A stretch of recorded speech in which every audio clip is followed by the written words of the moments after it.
Well, you guys are probably familiar with the story, and if you're not, then this article does give quite a good overview. Basically, we'll go down to it. There's been a few different stabbings in Korea. One of them was just a person stabbing other people along a street. Another one was a person trying to ram their car into people and then running out of it into a mall area and trying to stab others. Another one, like I said, was on the mountain. There's one involving, you said, what was the other one you said? In the subway. In the subway, thank you. Yeah, oh, that's right, an older woman, yeah. And so there's been quite a few, and this article does kind of outline what's happening in that. However, the reasons given are also something that we're focusing on. The reason for some of these has been through living a sort of secluded and difficult life.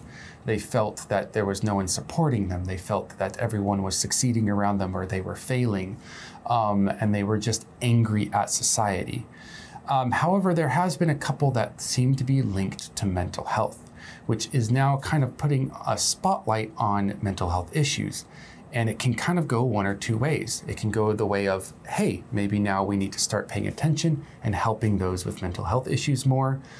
Or it can go to stigmatize them even deeper, to the point where any mental health issues, no matter how small or large, are considered just absolutely the worst thing to happen. So I'm really hoping it goes into that help region rather than the stigmatized region, but only time will tell.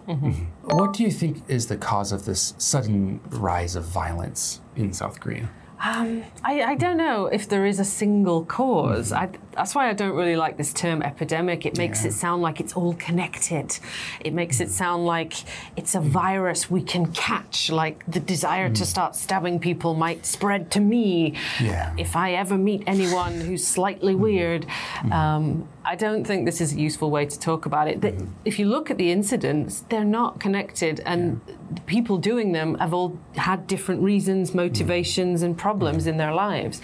It's a coincidence that they've all happened quite close together.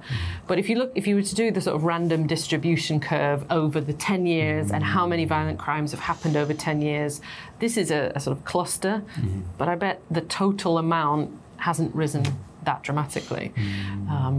It's unlucky, I think, that they've happened so close together. Yeah, and let's, like I said before, let's hope this does shine a good spotlight to figure out what these reasons are, why it coincidentally had this, and how we can help people in the future. Do you think like the media coverage has been okay? Has it been influencing people? Is this a good or bad thing? Mental health, societal issues? I worry because of how scared my students seem to be. And when they're talking about it, they seem really worried, like Korea is being overtaken with violence, and it just doesn't seem like that. I'm afraid of it becoming sort of a terror epidemic, or is it being reported so much it might even be inspiring or encouraging other people to join in. Oh, look at I have no power in society, but now everyone's paying attention to these criminals. I think you can overdo the reporting and the dramatization. I don't know, that's just my opinion. What do you think, John? Yeah, media has a huge influence, and typically not a positive one. That's basically true for most countries. In Korea, I do feel like, not Korea, in the world, I feel like fear drives income for media. And this is definitely a great way to drive those clicks or those buying of newspapers or the interactions and everything online.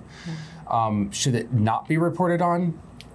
I think it should be. It just needs to be done tactfully and well, rather than sensationally and with maybe wrong motivations. But yeah, history will teach us what the right way and the wrong way was to do. Maybe this is great for Korea to do it this way, and it's just not good for our countries. But time will tell for that. But yeah, epidemic, and if it is an epidemic, the media is spreading it. So yeah, just don't talk about it. Yeah, very, very disquieting information, kind of sobering in a lot of ways. However, like you said, maybe this is just a coincidental cluster, and we can see this type of violence over time kind of maintain its levels. But hopefully in the future, because of this, it can drop. But what we want you to do, instead of dropping the English, we want you to pick it up. Pick up that vocabulary in the article and try to use it in your everyday life. I hope you don't have to use some of these words in the future, but it's good to know them just in case. And we'll see you in the next article.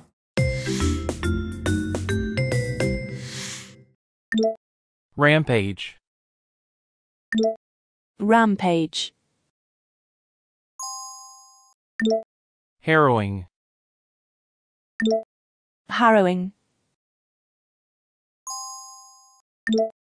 Schizoid personality disorder.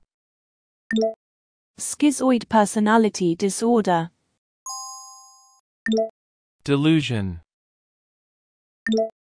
Delusion. Disquieting. Disquieting.